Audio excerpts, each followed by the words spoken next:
जय गुरु जी। संगत जी, गुरु जी महाराज भी एक बहुत ही प्यारा सा ब्लेस्ड शब्द अक्सर संगत को व्याख्या के साथ सुनवाया करते थे।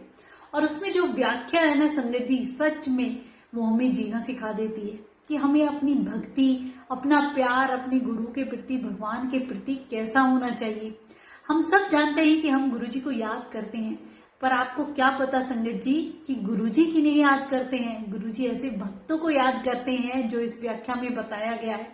एक बार श्री कृष्ण जी बड़े ही ध्यान में बैठे हुए थे, तो अर्जुन उनके पास आते हैं और पूछते हैं कि जिनका ध्यान पूरा संसार करता है, क्या वो भी किसी का ध्यान करते हैं? इतने ध्यान में बैठे हुए हैं और श्री कृष्ण जी से यही क्वेश्चन करते हैं।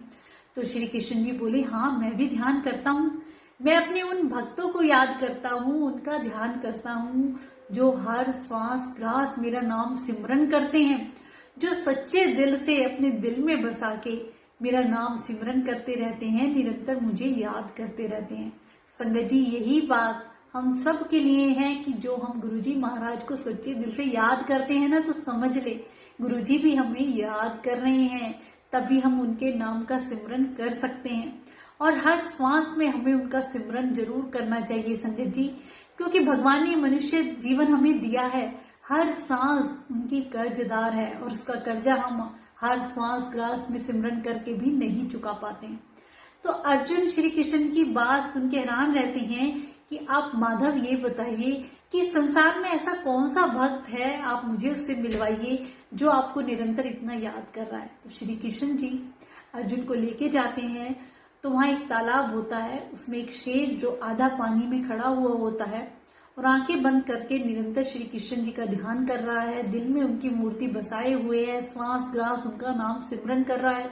वो बहुत प्यासा है, पर वो पानी नहीं पी रहा है कि अगर मैं पानी भी पीऊंगा तो जो श्वास ग्रास नाम सिमरन की लड़ी है वो टूट जाएगी।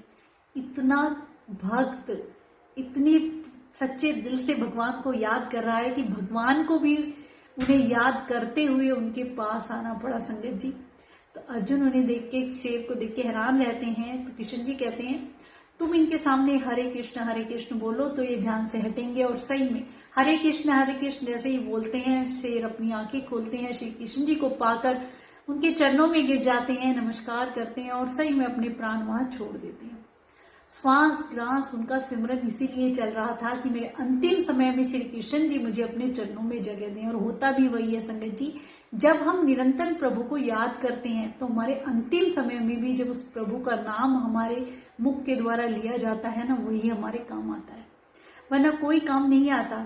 गुरुजी महाराज भी कह के गए ना, अंत समय में, एक ओल्ड संगत का आपने सत्संग भी सुना होगा कि आंटी, ना तेरा पति काम आया, ना तेरे बच्चे काम आए, ना तेरे रिश्तेदार, ना माँ बाप, कोई काम नहीं आया, गुरु ही काम आया, भगवान का लिया हुआ नाम सिमरन ही काम आया। सच में संगत जी, हम इस संसार से खाली हाथ जाएंगे, कुछ हमारे साथ नहीं जाएगा, केवल उस प्रभु का लिया हुआ नाम वही हमारे आगे काम आएगा, आगे तक जाएगा। एक बहुत ही प्यारी और सच्ची घटना आप लोगों के साथ शेयर करूंगी। एक बीवी जो बहुत अमीर खानदान में उनकी शादी होती है, उनका नाम सतनाम कौर था, ये सच्ची घटना है संगत जी। तो वो बहुत ही परोपकारी थी, अपना नित्य नियम करती, पूजा पाठ करती और डेली 100 लोगों को, भूखे लोगों को खाना खिलाया करती, पर कभी भी किसी मंदिर सत्संग ऐसे नहीं जाती थी। तो उनकी पड़ोसन हमेशा सत्संग में जाया करती, तो उन्हें टोका करती कि मेरे साथ चलोगी, वो हमेशा मना कर दिया करती।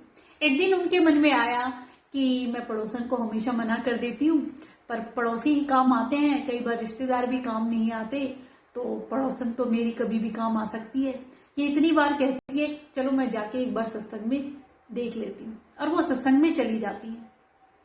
संगत जी, अब वो वहां सत्संग में 15 मिनट ही बैठती हैं, तो वो सत्संग में जो बताया जा रहा था कि हमें दूसरों को मदद करनी चाहिए, भूखों को खाना खिलाना चाहिए, परोपकार करना चाहिए, वही सारी बातें जो वो करती थी, तो उन्होंने वहां 15 मिनट में ही वहां से उठ के आ जाती है कि इससे ज्यादा ये क्या ही बताएंगे, ये सब तो मैं करती हूँ। उसके बाद वो कभी भी फिर सत्संग में नहीं गई।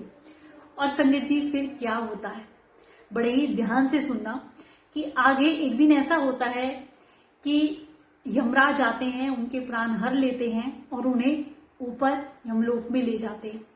तो हम सबको पता है कि हमारी मृत्यु के बाद जो भी हमें यातनाएं, हमारे स्वर्ग नरक जो भी हम कर्म करते हैं उसके अकॉर्डिंग हमें मिलती है। तो वो आपने गरुड़ पुराण में भी देखा होगा, वेद नदी जो हमें पार करनी होती है, उस नदी को आंटी जो भी बीवी थी उनको दिखाते हैं कि आपको ये पार करनी होगी। उस नदी में मतलब मांस और ऐसी गंदी गंदी चीजें और इतना कुछ पीड़ा वाली चीजें उस नदी के वहां से हमें गुजर के सूक्ष्म रूप से आपको निकलना है। अब वो बीवी थी घबरा जाती हैं कि ये मैं कैसे पार करूंगी। उतनी ही देर में एक कहते हैं ना वाइट कपड़ों में एक लेडी आती हैं, उन्हें अपनी गोदी में बिठाती हैं, मतलब अपना सहारा देते हुए नदी को इजीली पार करा देती हैं। अब वो सतनाम कौर हैरान थी कि शायद मैंने इतने परोपकार किए, लोग भूखे लोगों को खाना खिलाया, दान किया, इसी वजह से मेरा ये कर्म सामने आ गया। पर वो जो देवदूत थी वो बताती हैं कि ये कर्म आपका सामने नहीं आया है। आप जो भी क्रिया करते हैं, जो भी दान करते हैं, पुण्य करते हैं, वो आपको आपके उसी जन्म में 10 गुना होके मिल जाते हैं। पर वो यहाँ ऊपर काम नहीं आते हैं। यहाँ तो आपका जो आपने 15 मिनट सत्संग किया था, सत्संग में बैठे थे, वो काम आया है। सतनाम कौर सुन के हैरान रह जाती है संगत जी। इतने ही में ही यमराज फिर से आते हैं और चित्रगुप्त जब वो लिख रहे होते हैं तो बताते हैं तुम गलत सतनाम कौर को ले आए, इनके घर से तीसरे घर में उसकी मृत्यु हुई है, उसे लाना था, इसे अभी नीचे जल्दी भेजो। और वो जो आंटी हैं उनको वापस, जैसे उनके घर वाले उनकी लाश को बांध बूंद के जलाने के लिए ले जा रहे थे, तुरंत उनमें जान पड़ जाती है। संगत जी ये सच्ची घटना है। और फिर पता चलता है तीसरे घर में ही सतनाम कौर कोई और थी, उसकी मृत्यु हो जाती है।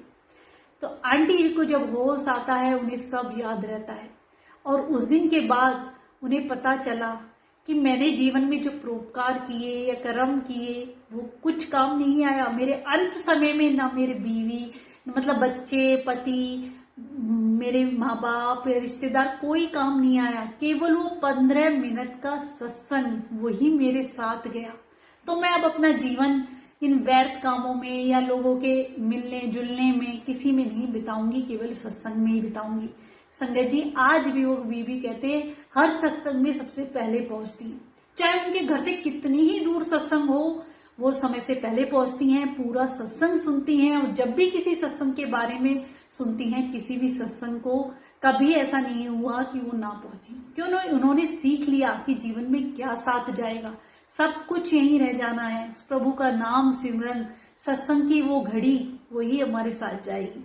तो वहां पे जो भी सत्संगी उन्हें देखते थे कि भाई ये बहुत रेगुलर रहती हैं, बड़ी नियम वाली हैं, इतनी लगन इन्हें कैसे लगी। तो एक बार सत्संग के बाद उन्होंने इस बीबी को खड़ा किया और उनसे पूछा कि आप हमें बताइए ऐसा क्या लगन है आप में कि आप किसी भी सत्संग को नहीं छोड़ती हैं। तब वो अपनी ये सच्ची घटना बताती हैं कि 15 मिनट के सत्संग ने मुझे जीवन दान दिया, कैसे वही मेरे ऊपर जाने के बाद काम आया। तब बताती हैं कि मैंने फिर अपना पूरा जीवन केवल सत्संग में ही अर्पण कर दिया। और हम कितनी बार गुरुजी महाराज का बुलावा सत्संग के लिए आता है तो उसे इतना लाइटली या फॉर ग्रांटेड ले लेते हैं कि हाँ ठीक है जाना है तो नहीं जाना। पर आप समझिए जब भी सत्संग का बुलावा आ गया, मैं मानती हूँ गुरुजी की तरफ से होता है, गुरुजी वहां पहुंचाने वाले हैं, पर अपनी भी पूरी कोशिश किया करें कि आसपास कोई भी नाम सिमरन सत्संग, कहते ना सत्संग सेवा सिमरन ही कभी ना छूटे, वही हमारे साथ जाना है संगत जी। बाकी सब यहीं रह जाना है, खाली हाथ आए थे खाली हाथ जाएंगे, केवल उस भगवान का नाम सिमरन ही हमारे साथ जाएगा। और जैसे गुरुजी महाराज का ये प्यारा व्याख्या वाला शब्द जो हमें सिखाता है कि श्वास श्वास नास हमें सिमरन उस प्रभु का करना है, हर सांस में उस प्रभु को याद करना है। तो प्रभु भी देखते हैं ये मेरा भक्त मुझे इतना याद करता है, वो आपको याद करे बिना रहेंगे नहीं, हर पल आपकी रक्षा करेंगे। जब आप पुकारोगे तभी वो आ जाएंगे संगत जी। पर ऐसी हमारी सच्ची भक्ति होनी चाहिए। तो ये दोनों जो हमने सत्संग सुने हैं, जिसमें पहले में कि गुरुजी महाराज हमें कब याद करते हैं, जब उन्हें हम सच्चे दिल से नाम सिमरन करके निरंतर याद करते रहते हैं। गुरुजी एक ही बात कह के गए, हर वीडियो में बार बार बताती हूँ कि तुम मैनू याद करो मैं तुम्हारे काम करांगा। तो बस उन्हें याद करते रहिए संगत जी, तो फिर गुरुजी महाराज भी हमारा ध्यान रखते हैं और हमें याद करते हैं। दूसरा हमने सीखा कि 15 मिनट का सत्संग कैसे जिंदगी बदल देता है। तो सोचिए, जो हम सत्संग में बैठते हैं, सत्संग की वो 2 घंटे की घड़ी अगर हम गुरुजी के चरणों में ही ध्यान लगाते हैं तो ना जाने हमारे कितने जन्मों के कर्म कट जाते हैं और आगे जाके वही नाम सिमरन हमारे साथ जाता है। इस बात का ध्यान रखें। तो जब भी सत्संग में जाने का मौका मिले कभी ना छोड़े। कहते हैं ना, बिन भागा सत्संग न लगे। तो वो बहुत भाग्यशाली हम अपने आप को समझें कि सत्संग की वो घड़ी मिल रही है, हमें वो अमृत चखने को मिल रहा है। हमें वहां पे पहुंचना ही पहुंचना है अपने कर्म कटवाने के लिए, या अपना कहते हैं ना, जो हम नित्य नेम कितना भी कर ले पर कुछ अपनी ऐसी गलतियां या पाप कर्म बढ़ाते रहते हैं या पिछले जन्म के कर्म होते हैं जिनका कटना भी बहुत जरूरी है, और वो केवल हम सत्संग में बैठ के ही अपने पुट्ठे कर्म सीधे कर सकते हैं। गुरुजी ने भी कहा, जितना संगत विच आओगे बैठोगे तुम्हारे पुट्ठे कर्म भी सीधे होते चले जाएंगे और फिर मेरी ब्लेसिंग तुम्हें मिलने लग जाएगी। शुक्राना गुरुजी, अनंतम शुक्राना।